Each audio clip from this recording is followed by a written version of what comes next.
Ravens win for it on 4th and 1 to close out the game. And that was Lamar the right call. That is the defining win of Lamar's career so far. That is the number one biggest win that he has had, even bigger than the playoff game, that monkey off his back last year, because that was a big one. To get Kansas City and outscore them in a high scoring game. You know, he had that jump pass that he threw to Hollywood. That was a sick highlight.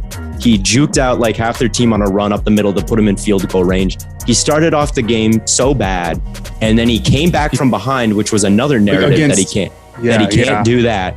He came back and did all of those things. This is the biggest win of Lamar's career, even bigger than the playoff And it's one. so sweet because the narratives about Lamar, they'll never go away. Every time he squashes one, a new one will pop up just because that's the type of, people hate mobile quarterbacks.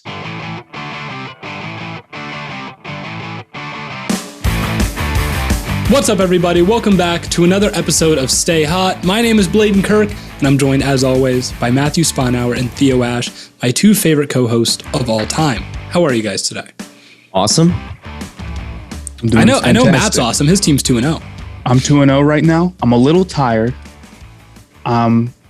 I'm definitely hurting that we record the podcast at 10:30 p.m. Eastern time. Theo's not hurting. It's 7:30 for Theo. I'm powering through. I'm being a soldier.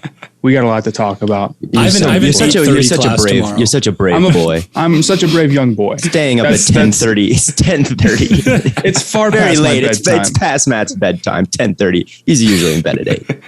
Matt's usually long asleep by now. Make sure, if you haven't already, you're following at Stay Hot Pod on TikTok for some great content there. And I, just like last episode, I am usually very general when I ask you guys to review, rate, comment, subscribe, etc. I want you to go to Apple Podcasts. If you don't have it, download it. If you can't download it, get an iPhone. I don't care.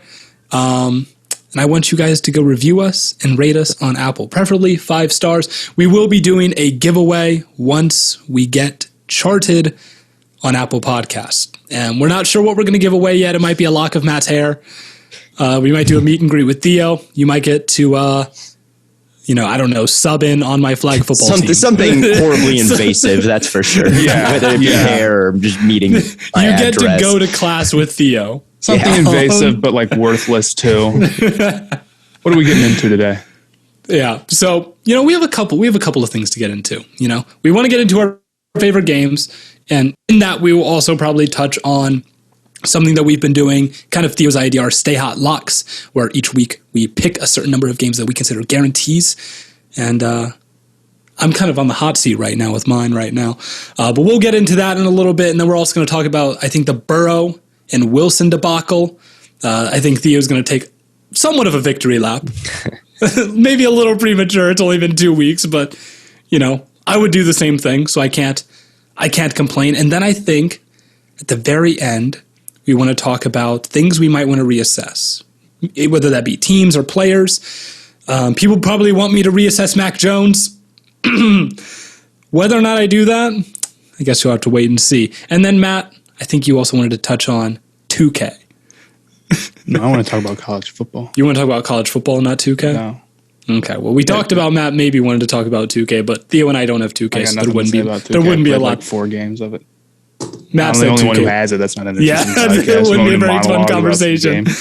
Hey, but you said 2K was good. You said 2K was good. It is.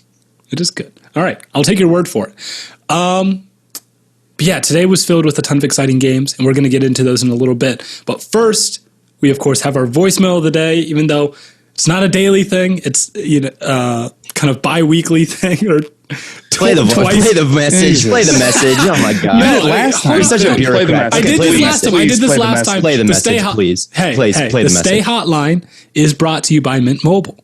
We can't forget that the Stay Hotline is brought to you by Mint Mobile. Play the message. Okay, play the message, whatever. My name is Seth. I'm from Wisconsin, and I was just wondering, what are the odds of Taylor Heineke winning MVP? Low. Did he ask something about Taylor Heineke winning MVP? 0%. I feel comfortable that he will not outperform Patrick Mahomes or Tom Brady. I won't say 0%, but the odds are low, but never zero. They're closer to 0 than 1. To win MVP, he would have to literally outplay Patrick Mahomes. He would have to outplay probably Tom Brady, which are probably the 2 leaders in the clubhouse right now, I would say. There's a lot of elite quarterbacks. He would have to have clearly the best season of any quarterback in football. And I think the odds of that happening are pretty long. I don't think he would have to have the best season of any quarterback. I think he would have to be good, like a very obvious, capable, top 10 caliber quarterback. And I think the Washington football team would have to probably be the 1 or 2 seed. I think those are the 2 things that would have to happen. What are we talking about? Matt, do you agree? Would you put it at 0%? I'd put it about as close to 0 as I can. But I do think Heineke has legitimately looked good. I don't want to just be like he's legitimately looked pretty good. And I definitely was in the camp that maybe people were overhyping him a little bit because that's what people tend to do. And it's still only been not all that many snaps for him, but he has looked pretty solid. He's looked very respectable for them. Yeah, he's looked like a guy who, while Fitzpatrick can be out, can lead, obviously, Washington to some wins. He almost, he played very well against the Bucs last year, beat the Giants this week. They shouldn't be down and out by any means with Heineke piloting the ship, but winning MVP is a little bit of a different story. And I don't know if I foresee that in his future. I would not bet on it for sure. Would not put it in one of your parlays. No, I wouldn't. But that was the Stay Hotline presented by our friends at Mint Mobile. And we've all made the switch to Mint Mobile, and we're big fans here. Mint Mobile offers premium wireless for just $15 a month. All plans come with unlimited talk and text, along with high-speed data delivered on the nation's largest 5G network. You can use your own phone with any Mint Mobile plan and keep your same number, along with all of your existing contacts. And if you're not 100% satisfied, Mint Mobile has you covered with their 7-day money-back guarantee. Switch to Mint Mobile and get premium wireless service starting at just $15 a month. To get your new wireless plan for just $15 a month and get that plan shipped to your door for free, go to mintmobile.com/stayhot. That's mintmobile.com/stayhot. Again, cut your wireless bill to just $15 a month at mintmobile.com/stayhot. So let's hop into our NFL Week 2 recap. So taking a look at, I think there's a couple of games that we really liked. Now, I could just say... why don't we just go ahead and get it out of the way? Blaiden, what do you think about the Browns? Honestly, I was nervous. I was nervous a little bit. That second quarter was a little bit scary. The Browns linebackers are... I mean, there were a lot of injuries all day. Yeah. Like, especially at the quarterback position. There were just a lot of guys going down. It was ridiculous. That was across the board. But yeah, I was really nervous. Jarvis is obviously went down. The O-line wasn't looking particularly great. We couldn't run the ball early. On the other side, the Texans were able to run the ball very well. We couldn't get any pressure. Myles Garrett was pretty much irrelevant for the entire game. It was just a very nerve-wracking game up until about the fourth quarter. Then the run game really started to get going. I don't get it. I don't get why the Texans are actually not that bad. I think I don't want to overreact. They have a creative offense, I think, and Tyrod can mimic Lamar a little bit. And the Ravens, like David Culley, is a guy who comes from the Ravens, right? The Ravens are a team that has consistently given the Browns trouble over the past couple of weeks or couple of years, and I think that Tyrod is good enough that he's not Lamar Jackson, but he can play Lamar Jackson. To some extent, and he's played well over the last 2 weeks. I predicted before the game that the Texans might keep it a little bit too close with the Browns, considering the talent gaps, just because, kind of a revenge game for Tyrod going back into Cleveland. David Culley is a guy who, has had a lot of games and reps against Cleveland. And they did cover the spread, so it won me some money there. I don't think that that Houston is going to consistently look this good, though. I don't know. Maybe, especially if Mills is there the whole time. I don't know if Mills is it either. Yeah, I don't know.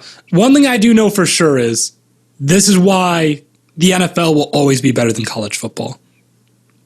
Even if the talent gap is big between a team like the Browns and the Texans. It's not like Alabama's playing, some FCS team. And they're just like, the talent gap is so off the charts. I mean, Alabama almost lost like yesterday. So they played Florida. Yeah. They played a good team. I know they did, and but you watched that game. I need to talk about this. Least favorite argument against college football is, there's so many bad games. Don't watch it. There are a ton of bad games. Top 10 team plays FCS school. Don't watch that game.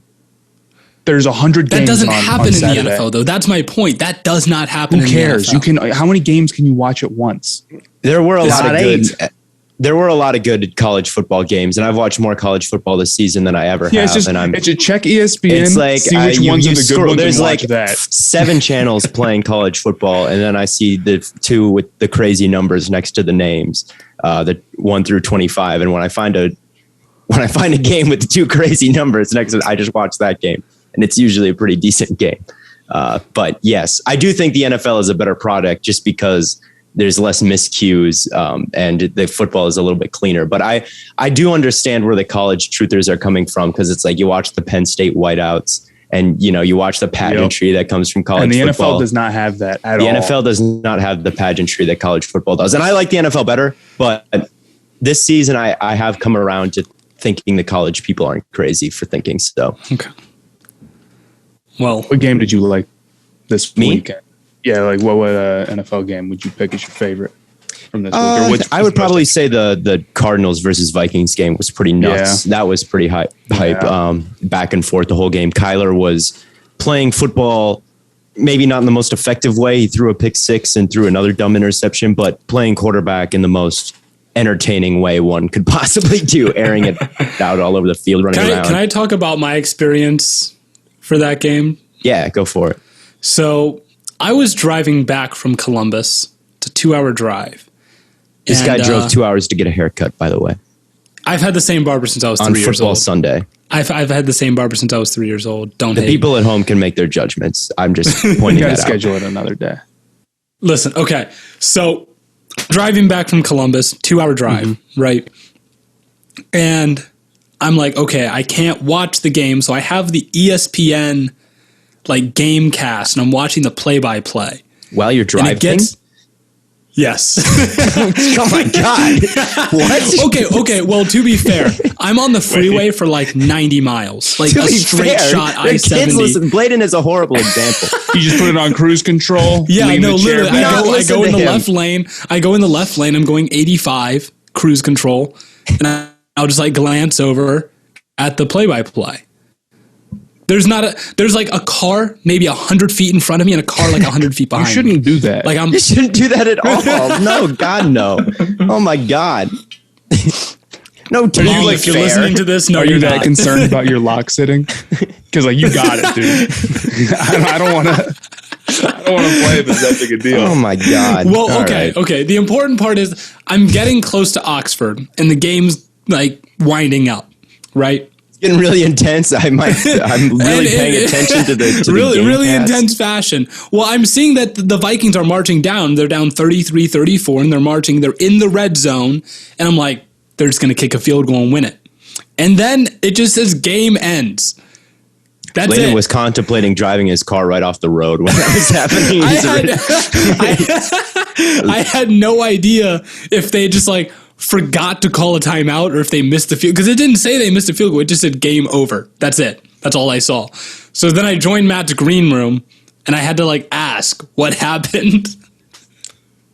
Dude, that was literally just you admitting you just frequently are a distracted driver. Okay. No, but yes, I pulled over to join the green room. Okay. All right. But what was the moral of this story? I'm sorry. I know we should be talking about the game. There wasn't a moral. I was describing my experience of this game. Is to not drive with Blaiden. I don't know. All right. Anyway, Cousins was lights out in this game, and they wasted a generational Cousins game. He was scrambling around. Kirk Cousins is getting wasted. Prime Kirk Cousins is getting wasted. But the Vikings, we're talking about things we want to reassess. I'm going to talk about the Vikings because they're 0-2 with Seattle and Cleveland on deck. Not good. Not good at all. And I'm wondering if Zimmer if they were to go 0-4. Zimmer was a guy who was on the hot seat last year. I wonder if he would survive 0-4. Just throwing that out there. I think so. Okay. All right. Maybe. I don't know. Then it's really nice. That's one of those things where you're just guessing what the front office and the owner thinks and whatnot. And I hate the guess on that, but I would think that they wouldn't blow it. Vikings fans would be calling for it. That's for sure. There'd be a lot of pressure on him getting him out of there. But that's one thing I might want to reassess because I have them going 12-4. You know who really has a ton of pressure? Who? Zach Taylor. Yes. That dude is ridiculously on the hot seat, especially after what he said after the Bengals lost today, saying that the Bengals needed to force more turnovers on defense. Even though Joe Burrow threw 3 picks. Yeah, I mean, 3 straight plays. I don't know if the Bengals have really had a ton of turnovers on defense in their history. So I can see it. He's not going to throw Burrow under the bus. But I do want to talk a little bit about Burrow, and I want to talk a little bit about Zach Wilson, because those are probably the 2 guys that I've been hardest on of anyone. Take your victory lap, Theo. I'm not going to take a victory lap, but here's what I'm going to say. I have 2 long videos on both of them, where I say that I don't think they're all they were cracked up to be. And in my opinion, and again, they had 2 rough games today. I uploaded a video on TikTok of me just like looking at the camera and it like panning in on me slowly with like their stat lines above me. And it's probably got 200,000 views, which is just how big my brand as a Burrow and Zach Wilson hater is. All right. It is. You know why your brand's that big? Why? I counted today. How many tweets did I send out about Zach Wilson and Burrow? Do you think you had without looking at it? Well, they had. Did you count by hand? I'm going to say I probably had in between 13 and 18. High end 18. Okay, 18. And that's because of the pushback that I get on it. And here's why I'm so adamant about proving that I'm right on this. Is because of the amount of pushback. And here's the thing. When a quarterback is drafted in the first round, they are usually bad. It is a fact that the average first round pick quarterback, doesn't matter if it's number 1 overall, 2 overall, 3, 4, 5, they're usually disappointing. So it is a hot take to say they will be good. I think it should be a hot take to be like Burrow or Wilson or Lawrence or whoever it is going to live up to their potential. When I say they're going to be underwhelming, I'm not even the one with the crazy, like that's not even the crazy take. That is statistically in my favor.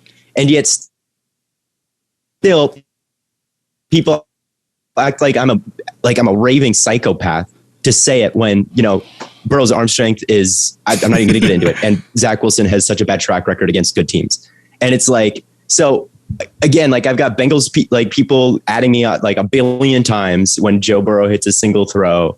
Zach Wilson, people when he has a good game against the Packers, 5th strings. It's frustrating. It's like, okay, no. And then like, you should see my TikTok comments section when Burrow hit that touchdown to Chase last week compared to when Joe Burrow or when Zach Wilson threw 4 picks today. No one is going to toot my horn except for me. No one is going to take my victory lap for me. No one is going to be like, wow, Theo, what a good take you had. But when it's bad, everyone piles on. So when I'm right about these things, I'm going to take the victory lap, even if it's just for a game, because I'm trying to get people to see that I'm right.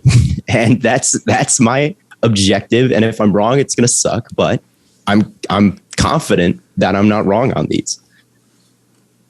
I watched, I didn't have every game on, but I did watch Wilson. Mm-hmm. Rough.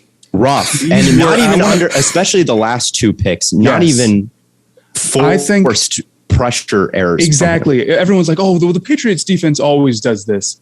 The Patriots defense can't force you to make throws like that from a clean pocket. I mean, I get that that's what seeing ghosts is, man. But they were throwing. He was just throwing in the middle of nowhere. McCourty caught that one like a punt. Yeah. It was just super there was weird. A comeback. It was worse than the Sam Darnold seeing ghost game. I mean, there was a comeback route. The 3rd pick he threw. The second one was not his fault. The second one went through Corey Davis's hands. I made a video. Caught that. Yeah, he gets a pass for that one. That one I'll admit. All the other ones were slow, and the last two were especially egregious. Like the comeback route, I can't remember who was running it, but he threw it late. He threw it slow. I mean, there's just no. It's not even like the defense was doing anything fancy or like, oh, Belichick schemed up another. It's just like you shouldn't throw that. Like I don't know what he was doing, and you got a guy coming from, a one season wonder at BYU when they didn't play the Pac-12. I was surprised he looked as good as he did last week, and he didn't even look that good. This is the Zach Wilson that I expected to see coming into the NFL. Just a guy who has just never been able to produce good numbers against a good team. And now all of a sudden he's playing Bill Belichick. I think everyone should have seen this coming. It's funny, Matt. You said in the last episode that you didn't think it would be as bad as the Seeing Ghost game. You're right. That's true. It was worse. Blaiden, no, here's the thing. No, you're right. No. See, if you wanted to, no. I'm touchdown. I'm not listening to touchdown. Anything. Ravens. They take the lead.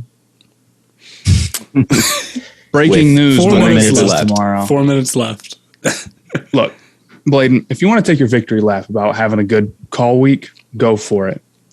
But this is coming from the guy who went 0-3 last week and had the Saints winless take.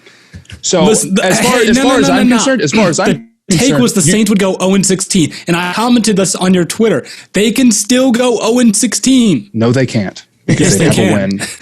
They start off 1-0 and they finish 0-16. If they finish 0-16, that's a win. But you think they'll still do it? They won't. I'm fairly confident they won't. They had 8 coaches out with COVID today. They had a rookie quarterback calling substitutions. I am very confident that today was kind of a fluke. Yes.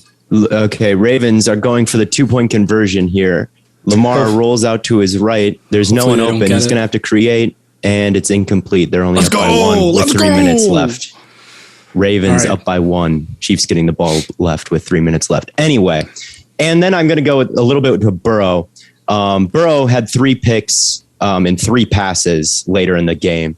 And that was one I kind of was not watching totally. I was tuning in a little bit to it. There was one that wasn't entirely his fault. He got hit as he threw. It got tipped. Yes, there was one that wasn't entirely his fault. But here's what it comes down to. I don't think, as much as I say it, I don't actually think that these games prove me exactly right. Like these games are not, but people again act like this was never going to happen. And it's like, the benefit of the doubt should go to me because I'm the one with a less hot take that the rookie quarterback is not going to be that good. Like that is they're the ones who have the hot take. Okay, so that ball is in their court to prove that wrong. You have a statistically less hot take, but in terms of like the general public. But I will say one legitimate criticism of me is like, oh, Lawrence is also throwing tons of picks and you won't say there's many bad things about him. They are right. I am pushing. You got me. Although I do want to say Broncos, they look pretty much how I thought they would going through 2 games, a stifling defense and Bridgewater good enough to get it done. Cortland Sutton had 150 yards today. Their offense looked pretty good last week too. This should be a playoff team. And I think that's a good call that I think all of us made. I think it's time I reassess the AFC West a little bit. Oh yeah, go for it. The Raiders are a little better than I anticipated. I can't lie. And someone put in our fantasy group chat today, it was Francis. He asked if he should start Kenyon Drake. And I said, I wouldn't start anyone on the Raiders offense. They play the Steelers today. I guess I should have started Derek Carr over Stafford. Derek Carr had a better game than Matt Stafford did today. I don't know. I don't know if I'm going to go totally 180 because I had the Raiders going like 4-17 or 4-13. I don't know if I'll go a total 180 and say that they'll make the playoffs. But they did just beat the Ravens. Given the Ravens are pretty beat up right now. They did beat the Steelers. The Ravens are beating the Chiefs right now. Yeah, and the Ravens are beating the Chiefs, so maybe the Raiders are better than the Chiefs. But the Raiders also play the Chiefs well, right? They always have. They play Miami, who I would say is probably very similar to Pittsburgh. Miami, Chargers, Bears, Broncos, Eagles, this schedule isn't that hard. It's really not. You look at like they've beaten the Ravens, they beat the Steelers. You're telling me they can't beat the Chargers, they can't beat the Bears. They can go toe to toe with Denver, the Eagles.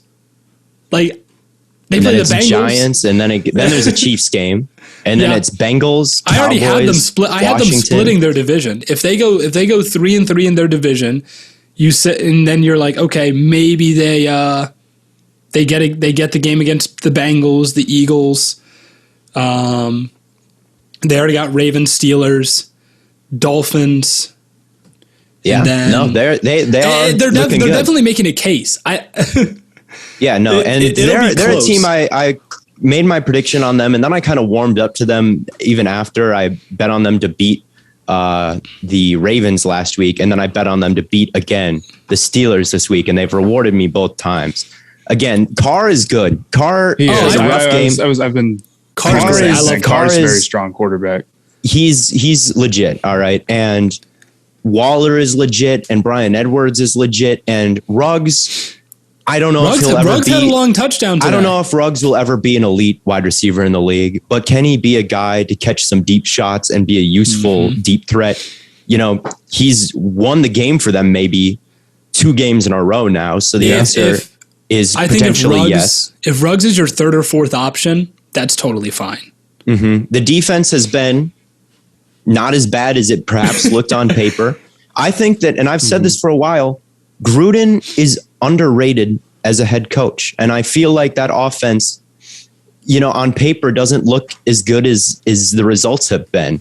And he's consistently put forward top half of the league offenses with bottom of the barrel wide receiver rooms outside of Waller, who's a tight end.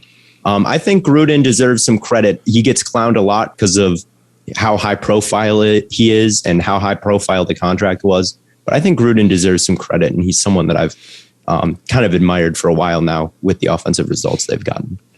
Yeah, it's definitely the front office a little bit making bad draft picks that maybe gives everybody a bad reputation there. But so far, so good for them. Farrell still can't get over that pick. Makes no sense. That was a tough one. Arnett, tough one. Arnett. No, I just think, the Raiders are a team that I owe Raiders fans an apology. I said something nice about them today, and someone called me out on Twitter like, no, you can't backtrack. I know what you said about us earlier. I'm like, my feelings changed. That's 2 ways. No, that's 2 ways about it, right? Because then if you don't say anything about it, then you'll get the comments that'll be like, wow, so we're not going to talk about the Raiders. Okay, right? I get it. Exactly. So like I have to talk about it, and it's like either I stick to my guns, and no matter what I see, I'm just like, nope, the Raiders are bad, or I just talk about what I see as it's happening. Right. Anything else that we want to reassess? Any preseason takes that we had? I want to talk about. Is it the Panthers? People need to get off my ass about Sam Darnold. Oh my God. People are like, when's the apology video? When's the apology video, bro? So, you believe in him now? This guy was bad for 3 straight years, and he has 1 good game against a beat-up Saints team missing like 5 defensive starters or something crazy. Whose coaches and 8 coaches this week. 8 coaches. And you would think that this guy looked like Patrick Mahomes. Now, I do like how Sam Darnold looked, and if you want to talk about what's exciting me about the Panthers, it's less Sam Darnold, more the defensive line and the defense in general. The Panthers' defensive line is ridiculous. They've been for the last 2 games, and the Panthers have the entire defensive line locked up for next year as well. That's what has me excited about the Panthers. So I do want to give Darnold some credit. Like, he played a very good game, and I'm a big believer, and you can only play the people in front of you. And just because the Saints were injured doesn't mean that you can take away from Darnold having a good game. But there's a lot more tape of this guy not being good still than him being good. If he keeps this up for the next 3, 4, 5 games or whatever, then I'll start to believe. But I want to wait to see it a little bit more. Yeah, Darnold's an interesting one. Darnold was a guy, when I watched him, I watched one of his worst games, I think, against the Bills, and I'm like, statistically it was awful. And I'm like, well, he didn't play that bad that game.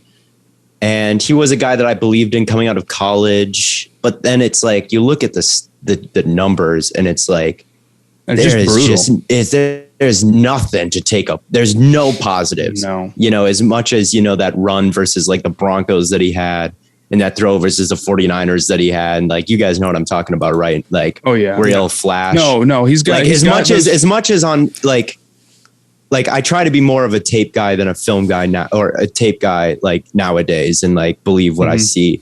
But there's still a part of me that is like, wow, nothing but bad results for 3 years. Like at some point you've got to be like, so I think the jury is still out on him. Although I am, again, I think he's doing what we were hoping he would do so far. It's looking like a best case scenario so far. But again, 2-game sample size. Fumble, Chiefs, Ravens pop on it. They hop on it. Bro, like, come on. I have That's one tough. game. I need one game. That's tough. The other things about if I can talk about the Panthers-Saints game real quick. Yeah. What scares me about this team is still the offensive line. Our run game is rough.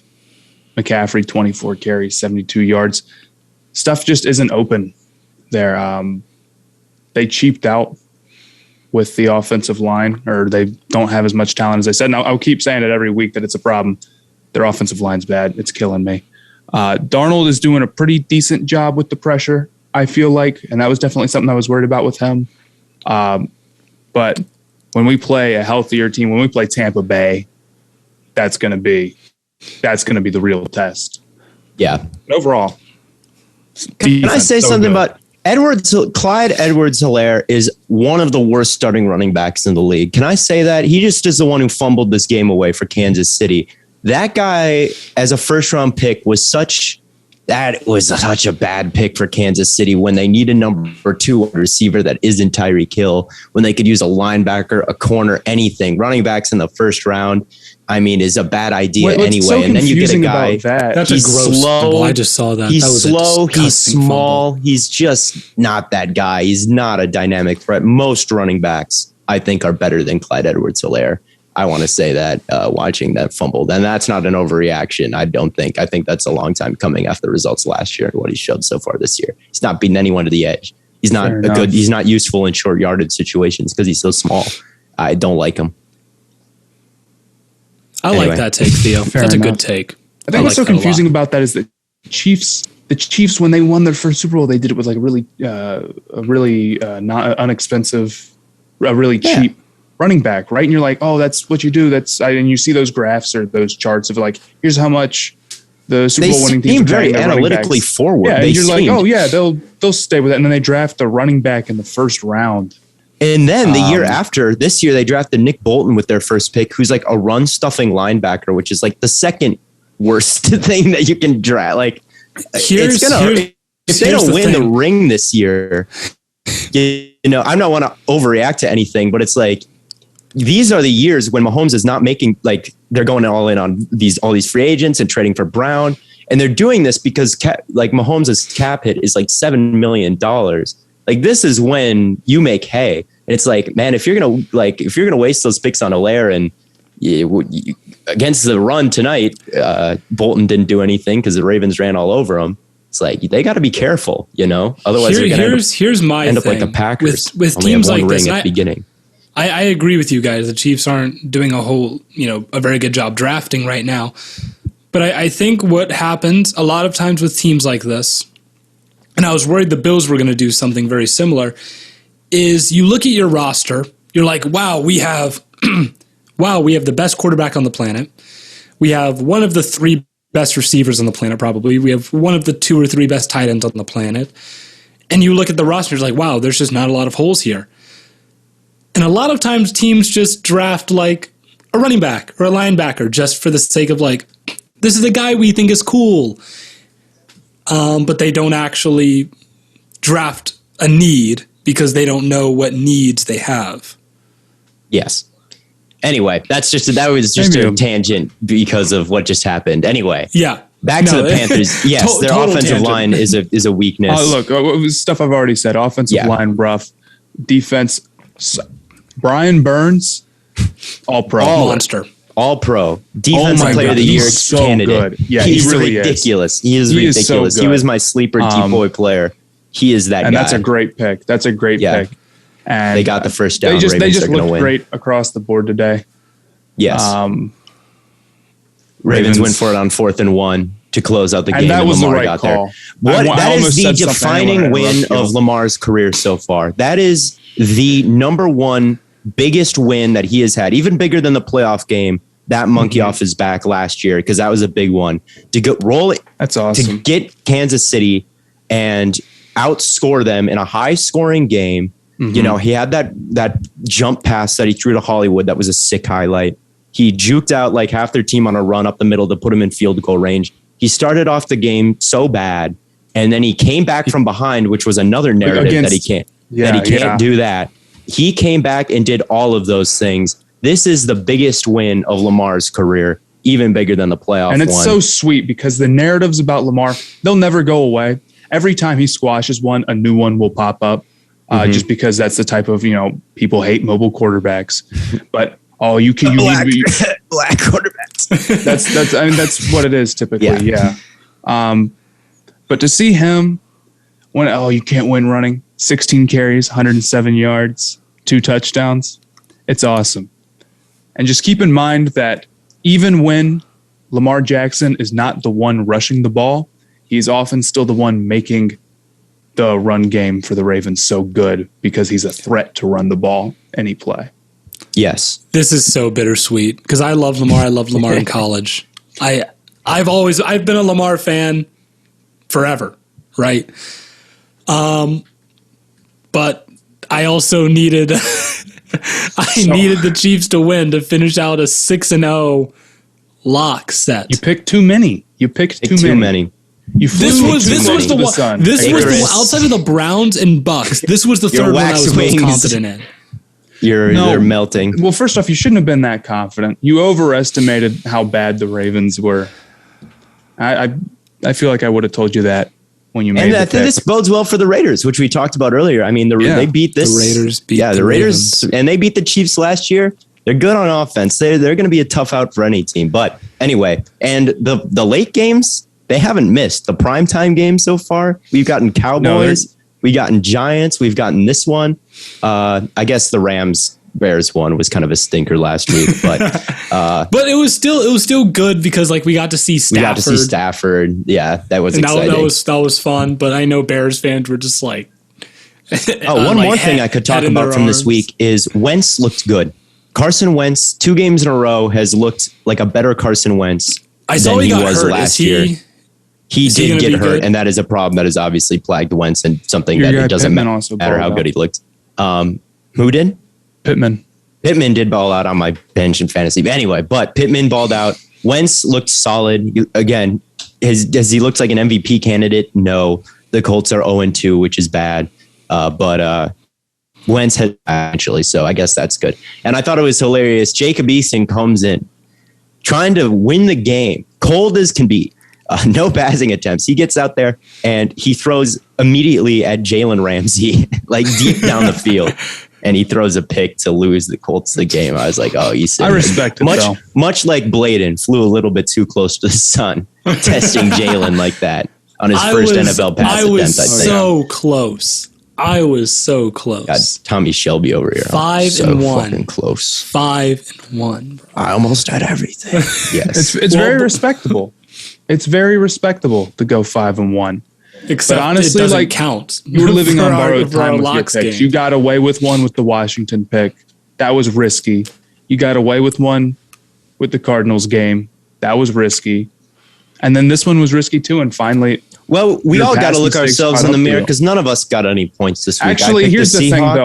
The only game that I missed was the one that I picked because I wanted to have the backup plan if the Panthers lost. Yes, but you also legitimately thought that the Saints would win. No, I believed in them the whole time. Yes, roll the clip. Roll the clip. No, you're making things up. It's cool, though. End of the day, my team's 2-0, and it's because of me. Okay, all right. Anyway, at the end of it, so I think what we got to do is we just got to pick less teams. Yeah. Mm-hmm. Like the locks of the week, going for 4, going for 6, even going for 3. No. I mean, the real scary part about this was I'm sitting here. The Seahawks are winning. The Cardinals look like they're going to win. And I'm like, are both these guys going to have 6 points? And I'm going to have 0 because the Saints had already lost. And then I know what the comments are going to be. I know what it's going to be said on the podcast. So I'm sweating bullets. I'm really happy that today has turned out the way that it did overall. Yeah, you're looking good. But yes, so looking good with 0 points. Anything? Yeah, you're all coming down with me. None of us are going to look smart. But yes. Smart. Before we hop into college football, because I know, Matt, you wanted to talk about that, I just would like to say I'm not apologizing to Mac Jones yet. I'm not doing that yet. He looks the best of any of the rookie quarterbacks. He does. I agree. Like, he does, but easily. Same thing with your deal with Sam Darnold. I'm going to give it like 5-6 weeks.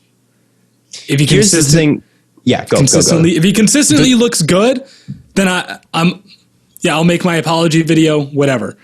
Difference with Mac I have Jones said that he looks good. I said he looked good week 1. He was my number 1 performing rookie week 1, which I know a lot of people were like, oh, Slater and Sewell. Yes. But I thought Mac Jones looked exceptional. Slater and Sewell had objectively better games as a tackle than Jones did as a QB. No doubt. I think you just forgot about the tackles. I think you just forgot about the linemen. That's my take. I hadn't opened the Google Drive folder yet. Happens. Yes, I've done it too. There's no shame in it. It happens. I didn't forget about Slater. I did forget about Sewell though, mostly because I remember him getting long armed by Rousseau, and I'm like, oh geez. Anyway, I would say here's my thing with Mac Jones. Mac Jones has looked the best of any rookie quarterback by a lot because Lawrence has not showed anything positive. Well, I wouldn't say he's not shown anything positive because he had some really nice throws week 1. I haven't checked out his week 2 game yet. And Wilson has obviously had a disaster game, and Fields came in for a little bit today. I hadn't checked him out, but it didn't look too positive. Jones has at least looked like a net positive. He's looked like, yeah. But here's the thing with, I don't think Jones, he looks comfortable, but I don't think Jones has proven anything wrong yet because you look at his passing chart, especially today, everything's so short. Everything is very, very like close to the line of scrimmage. He's not stretching the field. And this was my whole thing with Jones is I liked Jones' tape. I really did. And when I first watched him, I said the 49ers should trade up for him. I think was my like way back take. Like you could find one of my 49ers rebuild video a long time ago. Mm-hmm. But it's like eventually he's going to have to show a little bit more than that. Like for a rookie, it's very promising, like to not look bad right away. But it's like Jones hasn't exactly looked like anything beyond something Dalton or Bridgewater could do. And that's why I didn't think Jones was worth a high pick because I kind of thought he was Dalton or Bridgewater. And that is it's like eventually, like right now, for now, it's okay. But eventually he's going to have to be. Yeah, it's not I 100% agree. It's not even that he hasn't thrown the ball downfield. It's that he hasn't done it a lot. Right? Because in week 1, he had a really nice downfield pass on. I thought he was better week 1 than week 2, even though he lost for sure.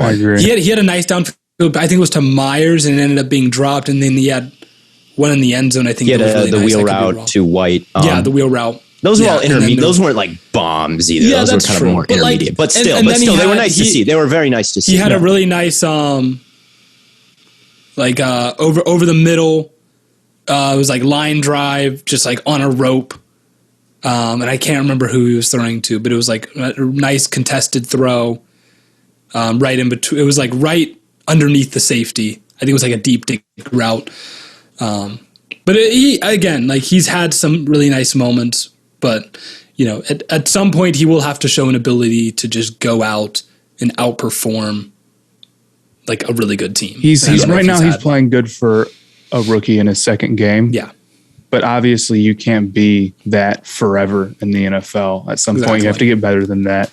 Right now, the bar for being the best rookie quarterback is legitimately playing and not throwing. Don't be the worst in the league. Yes. Yeah. Don't throw 4 interceptions. He had his numbers, 30 passes for 186 yards. That's whatever. No touchdowns. No scores. And he got sacked 3 times. Mid Jones. Yeah, that's kind of mid numbers. Now I'm not again, I do think he looks like the best of the rookie quarterbacks through 2 games. Or at least he's put up the best performances. I feel like some other guys, you see the arm talent, you're like, maybe I'd rather have that with the mistakes. But I kind of feel like Mac Jones is doing a little bit of what we expected. Right. But it's probably a little bit higher end than honestly. If you put all the quarterbacks in the draft and you had to draft them all again after seeing a little taste of them in the NFL, I'm still taking, Lawrence over him pretty comfortably and Lance and Fields. Maybe not. That's a good way to look at it. Yeah. Like he's been the best. I still have more hope for the ceilings of the other guys more than Jones. Considering we also haven't seen a lot of Lance. Not to say that you should be like disappointed in Jones. I'm just saying that's my take. Yeah. We also haven't seen a lot of Lance or Fields. So yes, I would look at it as if in that same sense, if the Patriots could redo the 15th pick after what they've seen, they definitely still take Jones. Right. You would still take Jones, but I wouldn't take him over the other guys still. Yes, but Jones is looking more than that. He probably could be worth the 15th pick. Quarterbacks, like I said, most of them end up being bad. Mm-hmm. If you can look like an average starter, it's a win. And he looks like a round average starter right now, I would say. Yeah. Like he looks fine. And that's good to look fine right away because a lot of rookie quarterbacks never get to fine. Oh, yeah. All right, Matt, you wanted to talk about college football. I did. What's on your mind? I do have more to say than just about Cincinnati or Ohio State, so I can't talk about those two. The only thing teams. I have to say is that Alabama's the only real team. So they just squeaked by 2 points. Tough. Georgia's good. Like I'm sure Georgia's good. Yeah. I don't know. Alabama's beatable. They are beatable. I still think they're the best. Beatable. I think they're in a class of their own. Yes. But I think they're beatable. I mean, sure. Anyone's beatable, but they are. I'm really interested to see what happens with the playoffs this year because a lot of these other big time playoff regulars are looking very beatable too. Yes. They're looking Ohio State looks very mid. Ohio State, their defense, I think their defense will get better. Their corners should improve and whatnot. But as long as CJ Stroud is a quarterback and he's playing like that, like he did on Saturday, they're in trouble. Yeah. And it really feels like after the Tulsa game, and you just had a tough game with Tulsa, that doesn't feel right. It feels like the clock is ticking until Quinn Ewers steps in. It does. I know that seems ridiculous for a true freshman, but Stroud I agree with you. Have it. Like again, it's Ohio State's been so elite for a long time. There's a clear downstep there. In Oklahoma, they only had 7 points at halftime against Nebraska. Although I do want to say that pick that they had, I can't remember who picked it. Is that the best interception you've ever seen in your life? Because I think it is. Yeah. Well, There's Grimes, I think, had one for the Dolphins at one point. Greg Grimes for the Dolphins. No, I think it was Oklahoma State. Was it that had the interception that caught it out of bounds and threw it back in? Oh, yeah. That was cool. That's the best interception ever, I think. That one was cool and but this one was better. I think this one took more talent. That was more of like a heads up play. Yeah. So I guess however you want to look at it, if you want to say that this was like the most talented interception ever, sure. But best interception? No. Charles Woodson also had a nuts one at some point. But there's been that one was Charles sick. Woodson has a lot of nice interceptions. I just want to address how absolutely mind-blowing of a defensive play that was. But again, Oklahoma looks beatable. They're due. Very, very beatable. Notre Dame, they're ranked 12th right now. So maybe not them as much. But they were in the playoffs last year, and they're due. And Clemson played a close game with Georgia Tech. And the question is, does Clemson play a team good enough to actually compete with them? Because every time I see one of these schools play a close game with an unranked team that's not even that good for an unranked team, I go and check their schedule to see when's the next time that they play even just a really good unranked team or any sort of other ranked team that has a good chance of upsetting them. But Clemson plays in the ACC, so it doesn't ever happen. Yes. The ACC is so far and away, and if you were to take Clemson out of it, wouldn't be a Power 5 conference at all. They have no other competition, and it's so frustrating because if Clemson wins out, against a bunch of, again, not really strong teams in the ACC, and they win the ACC championship, they will probably get in. They will. After losing their only ranked opponent of the season in Georgia. Their quarterback, whose name we can't pronounce, DJ has looked. He was my Heisman pick. You know, he looked so promising in his games that he was in last year, and he's like 250 pounds with a cannon arm, and he can run. And then he comes out, and he just, you know, he doesn't look. He doesn't look draftable. You know, he doesn't look like a player that is a year above everyone else like he was supposed to. And I do like seeing Dabo Swinney fail. I can't deny it. But this is why a 12-team playoff would be cool, because you get all these, you'd have a lot of good games in there. I think this year, I know there's not a 12-team playoff this year, but this year it would be cool to see. It would be interesting this year for sure. This year, a 12 or like, what was Florida, an 11th ranked team? They could make a deep run, couldn't they? In the playoffs, if things went a little bit differently for them. Me and my friend were talking about what possibilities would have to happen, because you look at a lot of the other contenders. You got Iowa ranked, unless I'm looking at old rankings. They were ranked 5th, I believe, before this. You got Iowa ranked. Let me pull them up. 5. They might be 4th. You got Penn State at 6. You got Oregon at 3 right now. You got, A&M at 7. What scenarios are there where the SEC gets 3 teams in? Is it totally impossible? No, Ole Miss is looking baller right now. Your boy Matt Corral Blaiden is on Heisman watch right now. He should. And then it would probably be broke my chart last year. Right. Then it's them, and then there's, I think, Alabama and Georgia would have to choke to not get in. And then would there be a third team that sneaks in over what? Oregon, Penn State? It's an incredible long shot. I'm not at all predicting it. But if you had some sort of weirdo like A&M beats Alabama, wins the West, Alabama's one loss to A&M, but then they went undefeated for the rest of the season, and then A&M loses in the championship game to Georgia, that makes it, what teams do you pick out of that? But I'm just spitballing. I think hopefully we'll get some new teams. Hopefully Iowa, or I know Oregon was in it a while ago, but they haven't been in it for a long time. It would feel new. Yeah. Right. It's interesting. I'd hate to bring it back to Ohio State, but someone tagged me in a video. Mm-hmm. He was like, bro, why is Ohio State's defense so bad? And this dude's just at the Ohio State game. And I looked at their depth chart, and I was just curious. They are starting a true freshman at corner and 3 redshirt sophomores, along with a true sophomore. So basically, they're basically the equivalent of 4 freshmen are starting. It's a turnover year for them. And usually how it has worked in the past in college football is this happens when teams are good and then all their talent leaves. This is usually how it goes. But with Bama's recent dominance and Clemson's recent dominance, people tend to expect that to not happen. But usually in the past, that's why this is the first time we've seen dynasties like this every year in and year out. Usually there's some down years for these programs because there's so much talent turnover. And, has not really been the norm recently. But Ohio State's kind of falling victim to it. And if it was years ago, people would probably just brush it off. But now it's what's going on? We expect them to be top 4 every single year. I do want to bring up Cincinnati. I'm sorry, I have to. It's just I watched the whole game. I'll talk about Arizona State then. I feel very actually we have something in common because you tweeted this out. Goddamn false starts. Oh my God.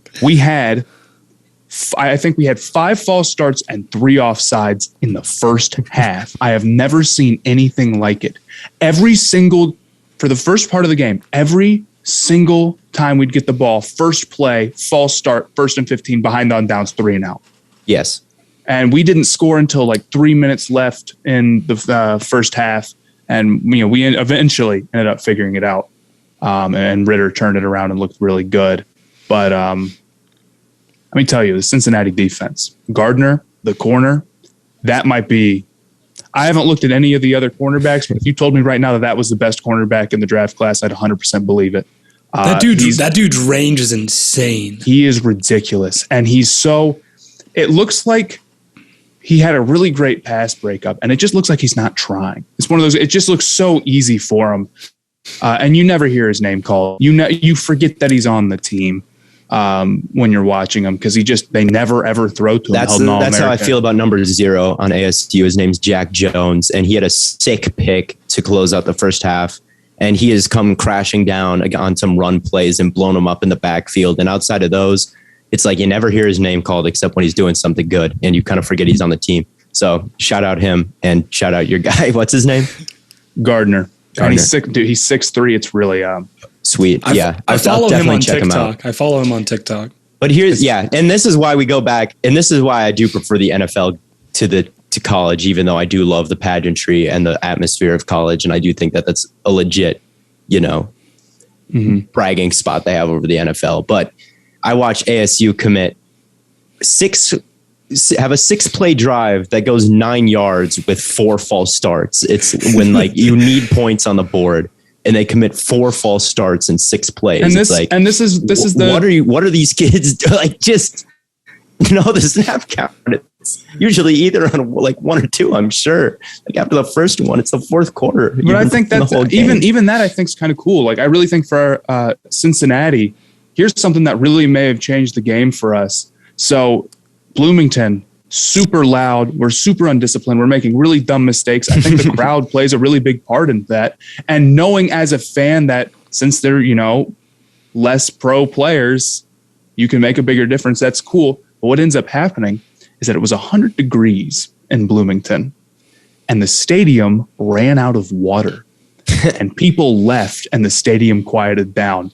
And then we came back. Okay. I can maybe see that.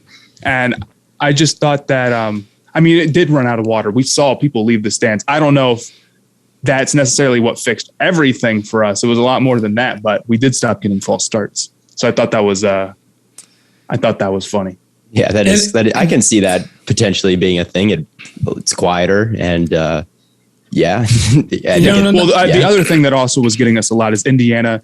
They'll shift really quickly their entire defensive line to try to get you to jump, and I think it worked a lot on us. More realistically, it was probably just the guys getting used to that. Yeah. But I like to think that the water running out mattered more. I'm sure that played a little bit of a role. I think it's pretty. Yeah. One more point before we get out, and I think it's kind of an interesting point. You brought up these are less pro players. That might be another thing that you could make a case that college football has on the NFL is it kind of humanizes a lot of these athletes. I think sometimes we put these players on pedestals. Like Patrick Mahomes can do no wrong, but Desmond Ridder can do wrong. I don't know. I think it's Desmond Ridder's just an example of not. I think, I enjoy high school games a lot when I was in high school for my high school. Even though the level of competition wasn't as good as the NFL because it was my high school and it's fun to cheer for them. So I don't think level of competition necessarily makes everything. I'm not even saying level of competition. It's just these, especially okay, in high school, you like watching your high school because you can relate to these people, right? You're like, wow, those are my people out there playing.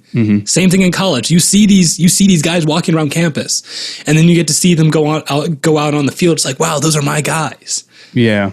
Right. So I think that's kind of the big thing for college, along with the pageantry. It's also these more, I think the brand of football is a little bit more crazy. I think it's more fun. And you can tell me that you just like the better competition, higher level of competition. And I can respect that too.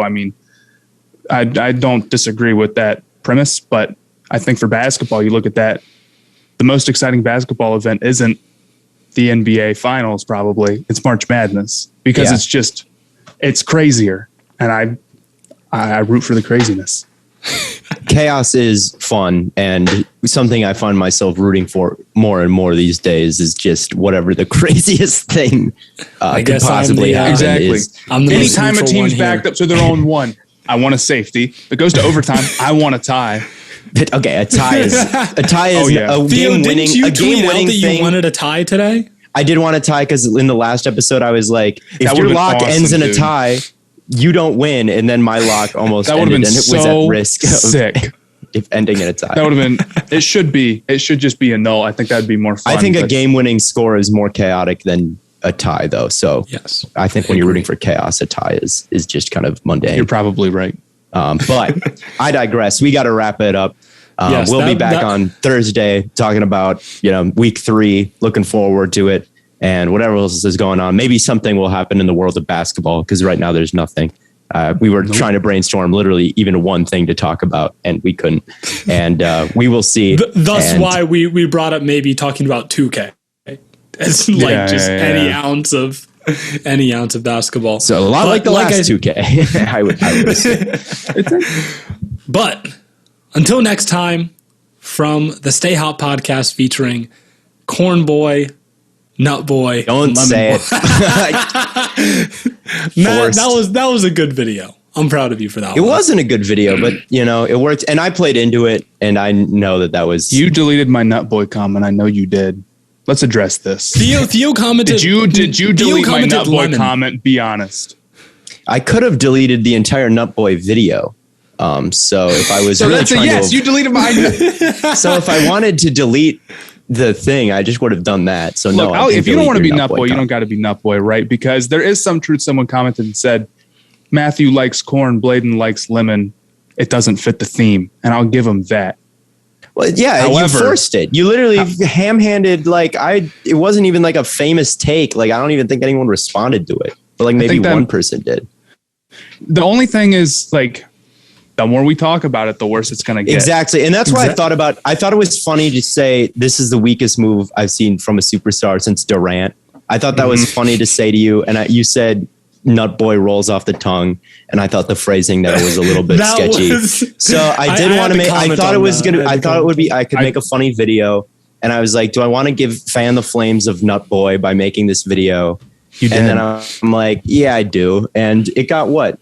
Like 200 something thousand views. So, yeah, I don't really care all that much. I almost took it down myself because I didn't think my version of the video was that funny. I didn't like it. And I wasn't going to make it. And then Blaiden was like, you got to make it. But, well, I saved it by being funny for you in the next one. What's funnier is that now there's like 70,000 and that pushes you being a jerk like that pushes you more towards Nut Boy in my book. I know. It's the funniest part is that there's now 70,000 people that have probably seen Theo's video with no context. Yeah, that's what I don't. We already talked about this, but that's why I don't understand how that works. What do those people think of this video? I don't know. It's just my natural charisma gives them all they need to see. Anyway, this has been another episode of Stay Hot. Catch you on the flippity flop. Theo, that's my bit. From Corn Boy, Nut Boy, and Lemon Boy. I'll catch you on the flippity flop. We'll catch you on the flippity flop.